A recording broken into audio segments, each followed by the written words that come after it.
Picture this. It's 6 p.m., too early to call it a day, but too late to still feel energized. Your body feels sluggish and your mind is foggy. Motivation is running low and your willpower and dopamine reserves are depleted. Yet this is precisely when you need to push through, get up, prep your bag, and head out to the gym. Why? Because you said you would. Because you have to show up for yourself. Because no one else is going to. The number one thing that's preventing you from going to the gym and getting in shape is likely to be the lack of motivation. Maybe you feel stuck in your current situation, like you've been trying to adopt fitness as a lifestyle, but your job, relationships, and clear lack of motivation, they keep getting in the way. That being said, when you come home, you consciously or unconsciously indulge in distractions like TV, video games, food, just to try to relax because you simply feel exhausted. And in this video, I'll break down these concepts and give you 4 actionable habits that you can implement right now to rebalance your dopamine and regain control over your motivation system. Most people prioritize things that are mandatory, those that society established as necessary. But when it comes to their own lives and personal choices, they often struggle to prioritize their own goals. And the trap begins when they gradually stop engaging in activities that help them regulate their motivation, replace it with distractions to ease the discomfort in the daily life. They stop playing sports they love, they stop caring about what they eat, they stop reading books that they enjoy, they stop going out with friends, and they end up stop prioritizing their health. The issue is that motivation works as a system, and if you understand how it functions, you can control it. Yet most people just spend their lives wondering why they don't feel motivated. And there are 2 kinds of motivation, simply put. Short-term motivation and long-term one. And in this video, we'll focus exclusively on the short-term motivation. This is the kind of motivation that is driven by dopamine, and it's the one you hear most often about. This type of motivation is anchored in the present or near future. It's what pushes you to go to the gym for the first days, excites you about buying the new iPhone, makes you crave the donut, and triggers procrastination. It's also the very same one that you need to fix in order to get in shape. Because fundamentally speaking, getting in shape is just repeating a series of simple behaviors over and over again until you see the results. And the real problem is that the fluctuation in your motivation is what's preventing you from engaging in those behaviors. And while it may feel like your motivation is out of control, you have far more influence over it than you think you do. But the challenge is that you can't act on it directly. You'll need to use other systems to regulate it. When you engage in an action and the outcome is positive, you receive a reward, reinforcing the behavior. There's like a specific part of your brain that incentivizes you to do more of this. And your brain has its own reward currency, and that is dopamine. It acts as a neurotransmitter, meaning it carries information between neurons in your brain. Now, dopamine isn't just about pleasure, and that's where a lot of people misunderstand it. It triggers a drive and enables you to use and mobilize energy to produce a specific action or behavior. Without dopamine available, there's no behavioral activation, which means without dopamine, you're laying on the couch not doing anything. For example, if you start feeling hungry, your brain releases dopamine to drive you to the fridge to get food. Now, if the experience is pleasurable, for example, you're eating delicious ice cream, cookie, sandwich, whatever, your brain rewards you with a high peak in dopamine. Now, there's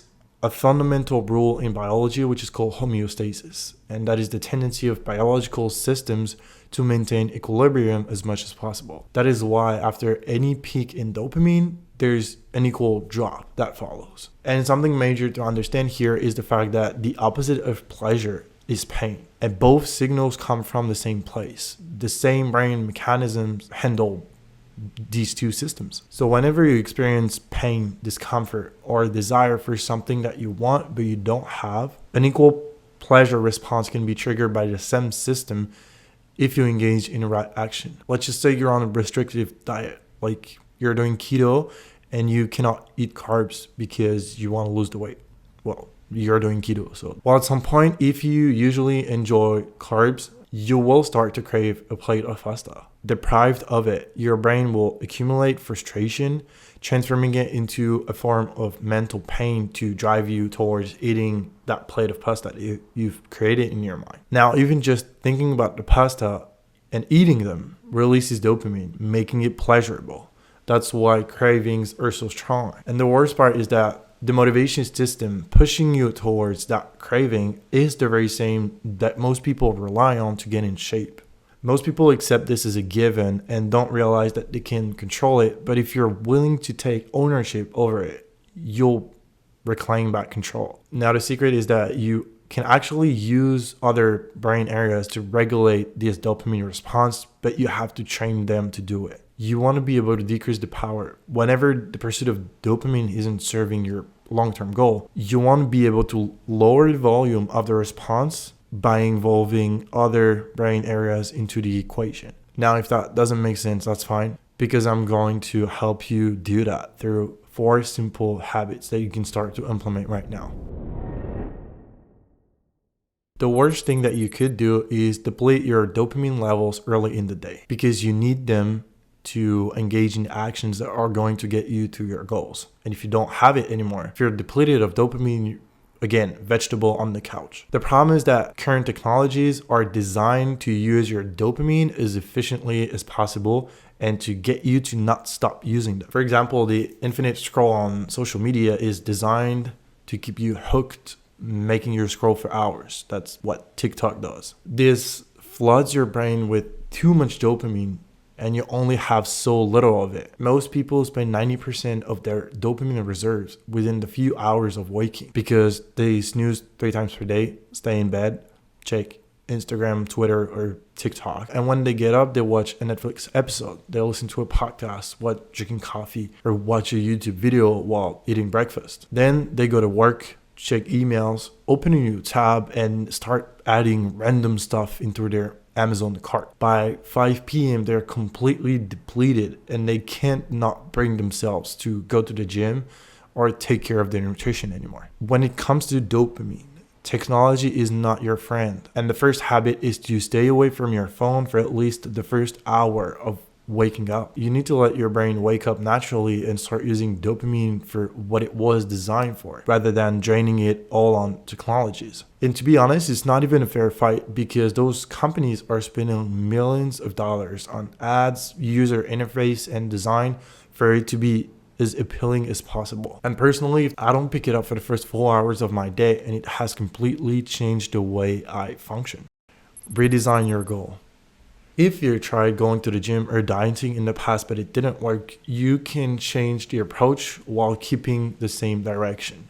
Let me explain. You can trick your brain into thinking that you have this new and possibly more exciting goal than the previous one, even if those goals are fundamentally the same thing. For example, if your goal is to lose the weight and you've been trying to run 3 times per week but didn't follow through for more than 2 weeks because it's just too hard and you lack the motivation to do it, you can change the activity without changing the desired outcome. So instead of running, which you may dislike and you have knee pains, for example, you could replace it with going to the gym. And if you want to learn how to adopt fitness as a lifestyle and gain all the tools necessary to transform your physique autonomously and sustainably, check the link in the description for my program. You see, the goal remains the same, yet the new approach can be exciting enough for your dopamine system to engage with it. And if this technique works, it's important not to abuse it, as you need to stick to one activity for you to be able to progress. And if you switch activities every 2 weeks just for the sake of novelty, you will lack the consistency needed to reach your goals.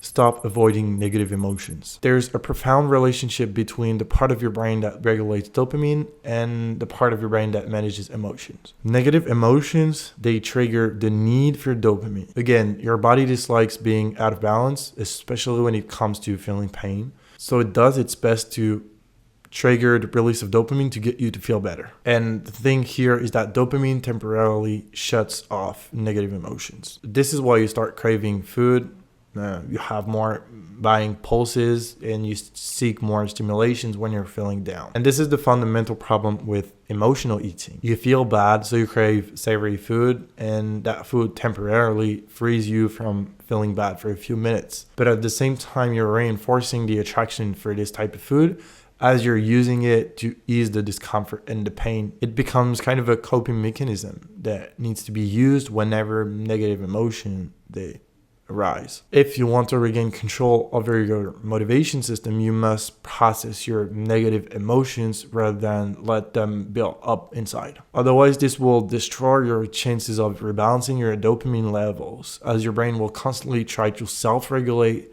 with what is known to work to numb the pain. One effective tool that I have been using with my clients for a long time is journaling. Journaling is very useful for becoming aware of your negative emotions and increasing emotional awareness, which is the first step towards processing them. So the habit linked to that would be to journal at the end of the day for 10 minutes each day, not shying away from exploring negative emotions when they arise and writing them down to become more aware of them.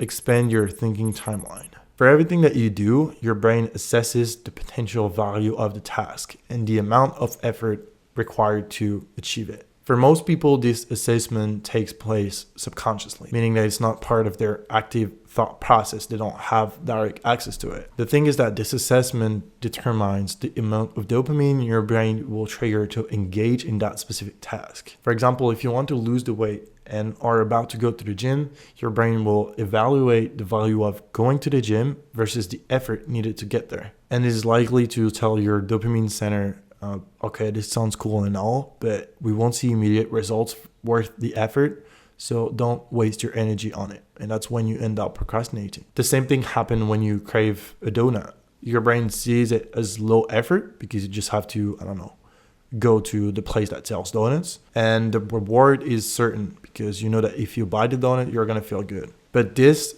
type of thinking is very short-sighted, and you need to expand the horizon of decision making to start consciously evaluating the value of one behavior according to your goal, not to immediate pleasure. And for that, you need to conscientize your goal and use it to expand the timeline and kind of stretch out your thinking from short term to medium term. But instead of thinking with the current state of mind, which can be biased by the need for dopamine and the need for feeling good, ask yourself this question. Is this behavior going to help me reach my goal? Is going to the gym going to help me reach my goal? Probably. Is eating the donut going to help me get in shape? Probably not. If this sounds silly, through repetition, this will teach your brain that the goal isn't immediate pleasure, but getting in shape. And I can promise you that your life will completely change if you start to conscientize your decisions according to one main goal. Because by default, your brain will always choose the path of least resistance to conserve energy. But it's your job to show it that you can achieve more by expanding your thinking horizon. Anyway, I hope this helps. Trust the process.